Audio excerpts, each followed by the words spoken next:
Gusto mo bang kumita gamit ang iyong cellphone? Kung oo, nandito ang 5 paraan para kumita gamit ang iyong cellphone.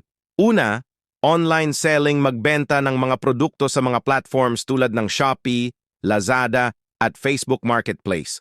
Pwede kang magbenta ng pre-loved items, handmade products, o reselling ng mga item na in demand. Pangalawa, freelance work. Kung may kasanayan ka sa graphic design, writing, virtual assistants, o iba pang mga freelance jobs, pwede kang magtrabaho sa mga websites tulad ng Upwork, Fiverr, at onlinejobs.ph. Pangatlo, content creation, gumawa ng mga videos, vlogs, or photos sa YouTube, TikTok, or Instagram.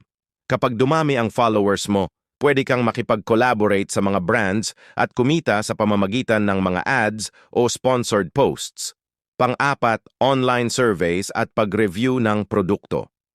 Mag-participate sa mga online surveys o mag-review ng mga produkto sa mga apps tulad ng Swagbucks, Toluna, at LifePoints. Makakakuha ka ng points o pera sa bawat survey na iyong sasagutan. Pang-5, affiliate marketing, mag-promote ng mga produkto at serbisyo gamit ang iyong blog, website, o social media. Kapag may bumili gamit ang iyong referral link, makakakuha ka ng komisyon.